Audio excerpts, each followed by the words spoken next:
warahmatullahi wabarakatuh.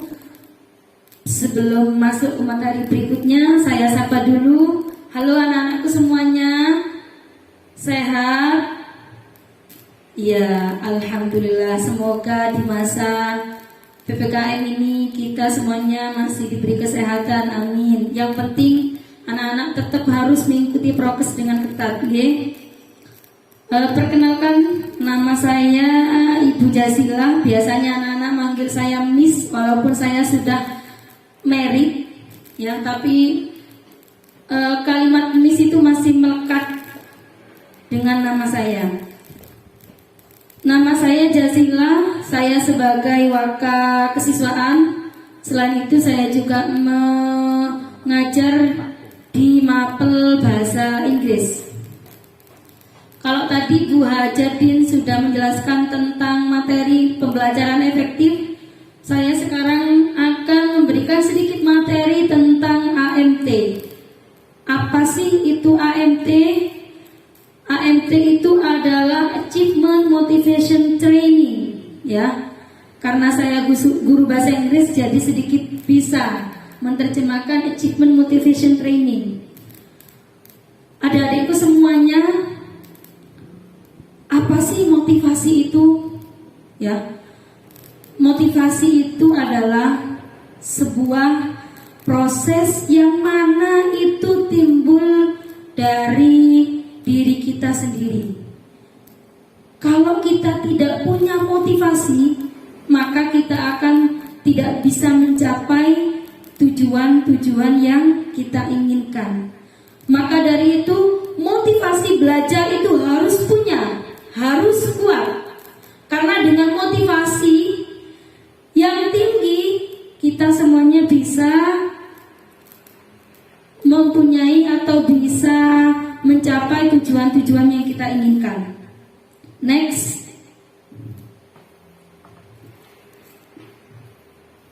Apa sih pengertian daripada motivasi? Motivasi adalah suatu pernyataan yang kompleks di dalam suatu organisme atau suatu proses yang memungkinkan timbulnya perubahan pada suatu tingkah laku. Ya, kalian harus punya motivasi tinggi. Gak usah berkecil hati, ya. Kalau sudah masuk ke sini itu tidak ada perbedaan. Saya adalah yang paling pintar atau saya adalah yang paling bodoh. Semuanya itu sama, karena hal itu timbul daripada atau dimiliki oleh diri seorang itu sendiri. IQ itu penting, iya, memang benar. Kecerdasan tinggi itu penting, iya, memang benar. Tapi sebenarnya ada yang lebih penting daripada itu semua. Apa? I can, yaitu saya bisa, saya pasti bisa. Nah, untuk memulai itu semuanya dari mana? Kita harus punya motivasi sendiri. Next.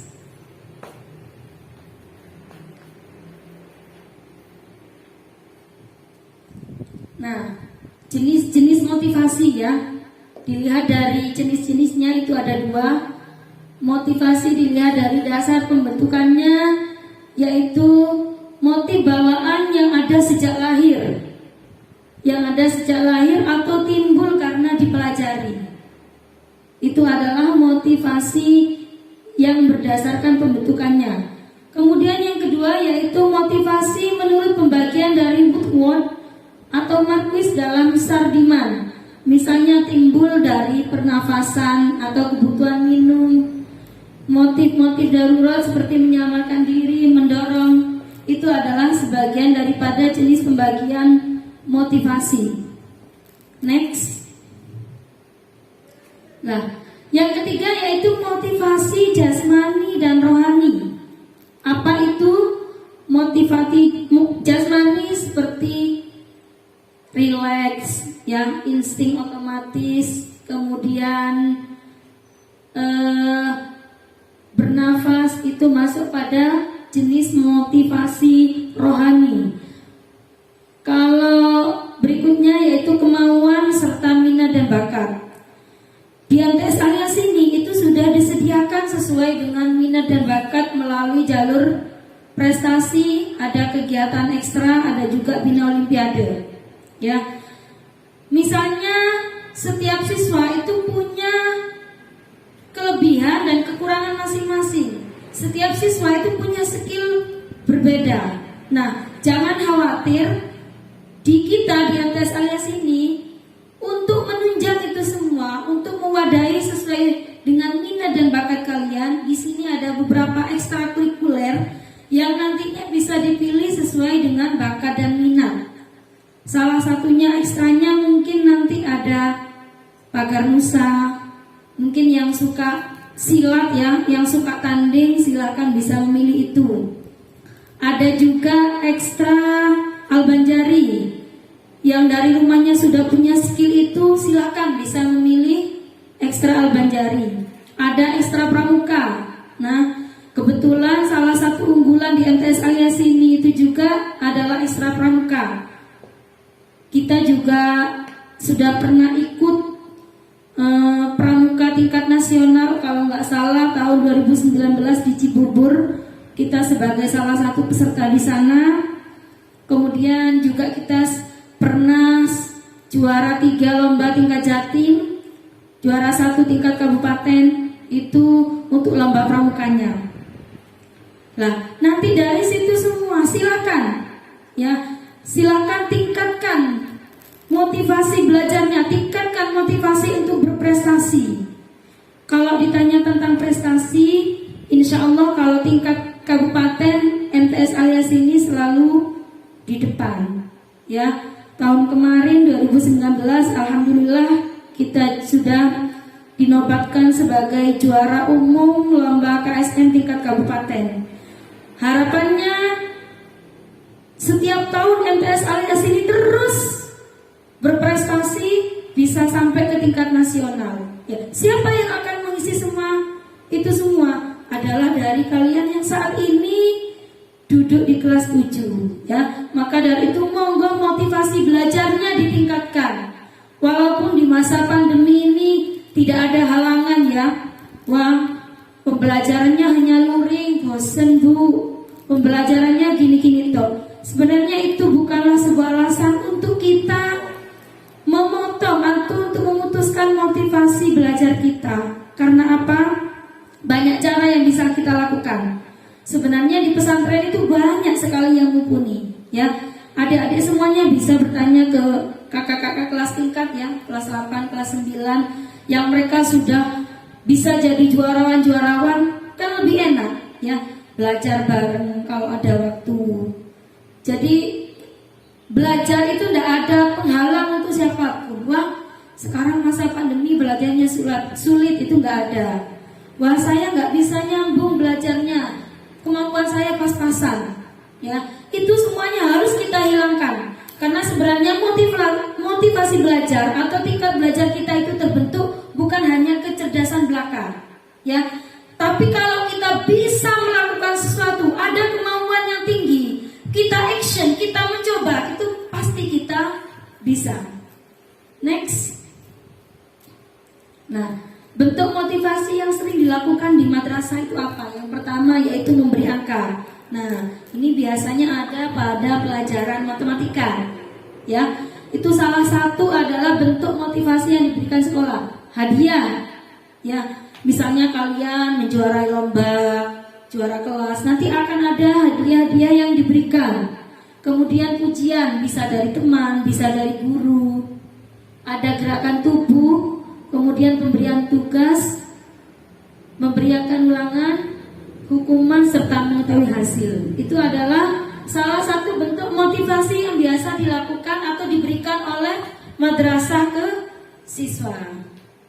Ya, berikutnya bentuk motivasi yang sering dilakukan di sekolah. Nah, faktor yang mempengaruhi belajar, mungkin langsung kita cut next. Nah, apa saja sih faktor yang mudah mempengaruhi motivasi belajar pada kita? Yang pertama yaitu tentang cita-cita. Kalian harus punya cita-cita tinggi, harus punya mimpi. Ya, silakan ditulis mimpi kalian itu apa. Ditulis mulai sekarang.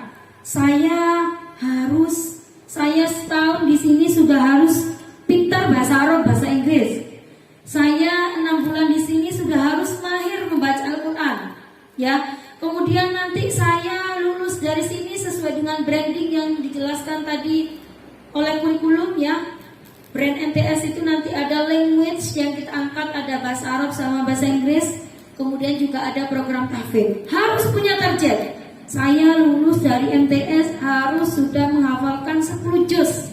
Nah, begitu, harus punya target memang. Ya, itu adalah salah satu faktor motivasi agar kita bisa meraih cita-cita yang kita inginkan. Kemudian kemampuan siswa. Nah, seperti yang tadi saya jelaskan, setiap siswa itu mempunyai kemampuan yang berbeda-beda. Ada yang kemampuannya di ekstrak, ya, ada yang di non akademik, ada yang di akademik, ya. Lah, dari kemampuan itu kita harus bisa memanfaatkan. Oh, saya mampunya di bidang apa? Saya mampunya di bidang ini, ya. Jadi nanti dari itu kita akan paham. Oh, saya mampunya menghafal Al-Quran sekian juz, harus punya target. Saya kepingin bisa bahasa Arab, bahasa Inggris. Apa yang harus kita lakukan? Action kita itu apa? Berarti kita harus sering-sering mempraktekkan komunikasi dengan teman-teman sejawat, komunikasi dengan bapak ibu guru jika ketemu. Monggo, itu adalah salah satu motivasi tersendiri agar kita bisa meraih apa yang kita inginkan. Kemudian kondisi siswa dan lingkungan itu juga berpengaruh. Kondisi siswa kita ya, kebanyakan yang mondok di sini, apalagi di dalam sudah katakanlah branding kita itu adalah mengangkat tentang kemampuan bahasa Arab, bahasa Inggris. Di pondok sudah ada LPBA. Nah, secara lingkungan kita sudah didukung. Ya. Kemudian salah satu brandnya MTS itu ada tahfidz minimal 5 juz. Nah, di pondok juga sudah ada LPQ. Berarti lingkungan itu juga berpengaruh besar terhadap motivasi belajar siswa. Kemudian yang kelima, ini adalah upaya guru dalam pengajaran siswa. Nah, ini nanti tugasnya Bapak Ibu guru untuk meningkatkan media pembelajaran dan sebagainya. Baik, terima kasih. Setelah ini saya sedikit akan menayangkan tentang video motivasi belajar, yang mana video ini bisa kita sedikit ambil pelajaran serta motivasi tersendiri bahwa sebuah proses belajar, sebuah motivasi itu tidak ada halangan. Ya, ini adalah video singkat, anak tinggal di desa, tapi dia sangat rajin dalam belajarnya, padahal dia hanya belajar ditemani dengan apa istilahnya, kalau orang kuno itu listrik cemplung. Yang dulu hanya cukup untuk ruangan kecil saja. Next, kita dengarkan videonya secara bersama-sama. Matahari belum lagi menyapa saat Marten dan Sius keluar dari rumah mereka. Dengan berbekal lentera, kedua siswa SMP Negeri 1 Atap Kaloka, Waingapu, Kabupaten Sumba Timur, NTT ini melangkah menyusuri hutan. Setiap hari, Marten dan Sius harus berangkat pukul 3 dini hari dan berjalan kaki selama 3-4 jam untuk bisa sampai ke sekolah. Semak belukar yang menghadang, sungai dan batuan cadas serta bukit sabana yang terbentang luas menjadi rintangan sehari-hari. Namun, semangat mereka menuntut ilmu tetap membara. Tiap hari jalan kaki ikut ini jalan rutin. Bisa berapa jam kamu jalan? 3. Langgar sungai ya? Iya. Berapa kali langgar sungai? 3. Jadi start dari rumah tadi jam berapa? Jam 3. Marten dan Sius tak sendiri. Perjuangan yang sama juga dilakukan puluhan siswa dan guru yang mengajar di sekolah ini. Pihak sekolah pun terpaksa menggeser jam belajar untuk memberi kesempatan para siswa agar tak kehilangan waktu belajar efektif. Ya kasihan juga guru honor sekolah ini. Sampai dorong kerja sampai sore hari dengan gaji sekian, ya 250 per tribulan. Nah ini juga menjadi beban buat mereka untuk kehidupannya mereka juga. Hanya karena memang panggilan mereka untuk mendidik anak-anak di sini, karena mereka punya anak-anak sendiri juga. Rintangan ilmu bagi mereka bukan hanya perjuangan menuju ke sekolah. Setelah bersekolah, kegelapan yang dingin tanpa listrik dan penerangan menyambut mereka di rumah. Meski hanya diterangi lilin dan lampu minyak tanah, mereka tetap belajar dan mengerjakan pekerjaan rumah. Para putra-putri bangsa dari Waingapu ini membuktikan bahwa keterbatasan bukanlah penghalang bagi mereka menuntut ilmu dan menggapai asa. Andi M. Yusuf, Kompas TV, Kupang, Nusa Tenggara Timur. Nah, sudah ya menonton videonya, seru kan? Nah, itu salah satu tadi contoh video tentang anak yang belajar dengan fasilitas yang sangat minim sekali, hanya menggunakan lampu cempluk. Apa ya istilahnya? Lampu cempluk atau apa itu, guys? Pokoknya kalau hidupnya di masa-masa kuno pasti nuntut itu. Nah, ini ada sedikit cerita mungkin ya, bagi kalian yang mempunyai kemampuan terbatas nggak usah berkecil hati ya. Wah Bu, kemampuan saya pas-pasan, saya nggak bisa bahasa Inggris, saya nggak bisa bahasa Arab, saya juga kalau menghafal Al-Quran itu sangat sulit sekali. Kemampuan saya hanya sebatas menghafal 1 juz misal ya. Coba ini kita baca bersama. Silakan di teks terakhir itu ya, ada sebuah cerita kisah inspiratif si anak bodoh ya. Di sekolah setiap anak punya bakat dan minat serta kecerdasan yang berbeda-beda. Nah, ini salah satunya namanya Benz. Benz ini adalah anak seorang wanita yang tinggal di desa. Bukan dari kalangan kaya, dia dari kalangan miskin ya. Setiap kali dia menerima rapotnya selalu merah. Tidak pernah mendapatkan nilai 8 itu, tidak pernah. Paling bagus itu nilainya Benz itu 6, sehingga hampir semua rapotnya itu merah ya. Sampai dijuluki apa istilahnya, anak yang sangat bodoh. Terinspirasi dari cerita ini, akhirnya si Benz ini belajar dengan cara meresum ya. Dia setiap hari belajar meresum di perpustakaan yang ada di kota itu waktu itu ya, yang ada di kota setempat. Dari belajar atau cara belajar yang digunakan si Benz tadi, sehingga dia bisa menjawab semua pertanyaan bapak ibu guru di sekolahnya. Padahal dulu dia di kelas itu anak yang paling bodoh ya, anak yang paling bodoh, sampai dijuluki anak terbodoh. Rapotnya selalu merah, rankingnya selalu berada di urutan paling belakang. Tapi lambat laun karena motivasi yang tinggi ya, padahal dia IQ-nya pas-pasan, tidak punya kecerdasan, dia belajar dengan cara membaca di perpustakaan, dia resum ya, setiap hari dia lakukan seperti itu, sehingga dia mampu untuk menjawab semua pertanyaan bapak ibu gurunya ya.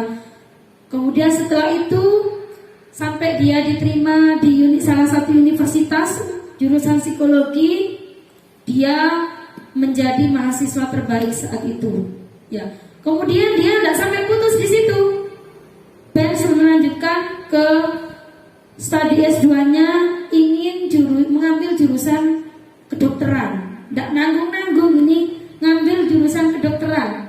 Kebetulan dokter yang diambilnya yaitu dokter bedah syaraf ya, sehingga dia juga terkenal di daerah Inggris sana. Sampai saat itulah banyak orang yang mencari namanya Benz. Dulu dia tidak pernah dicari di sekolahnya ya, bahkan semua teman-temannya itu menjuluki dia anak yang paling bodoh.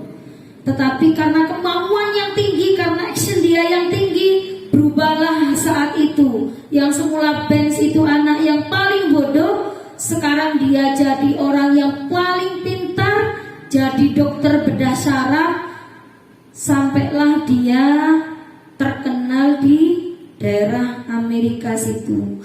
Makanya dari penjelasan itu tadi, bahwa tidak ada pembatasan ya kita dalam belajar. Kemampuan yang sedang itu jangan dijadikan apa istilahnya, jangan dijadikan reason, alasan untuk kita tidak mau belajar ya. Siapa tahu dengan cerita tadi Benz itu kalian semuanya bisa ya, harus bisa dan pasti bisa. Sekali lagi, kemampuan, kecerdasan itu bukanlah suatu ukuran untuk kita bisa sukses. Tapi yang paling penting itu adalah you can atau I can, we can ya. Kita semua harus bisa, kita semua harus action. Paham? Iya. Wes, terima kasih. Itu saja mungkin sekilas tentang apa itu AMT. Saya selaku pemateri terakhir, welcome untuk anak-anakku semuanya. Semoga betah di MTS Alias ini. Yuk kita terus berprestasi bersama MTS Alias ini, meraih prestasi dan berakhlak santri ya. Silakan yang punya kemampuan lebih, ayo belajarnya ditingkatkan. Yang kemampuannya biasa saja, yuk kita harus punya motivasi tinggi ya. Seperti yang tadi Bu Jazil jelaskan, tidak boleh menyerah. Saat apalagi yang jauh-jauh dari Maluku, ada berapa? Kalau nggak salah ada 10 yang ke MTS ya. Tidak ada halangan kalian walaupun rumahnya jauh di sana terpencil ya. Segala fasilitas terbatas. Mulai sekarang harus kita tunjukkan we can, I can ya. Saya bisa, harus bisa dan pasti bisa. Ya, tepuk tangan untuk kita semuanya. Terima kasih. Itu saja pemaparan dari kami. Kurang lebihnya mohon maaf. Wallahul muwaffiq ila aqwamit thoriq. Wassalamualaikum warahmatullahi wabarakatuh.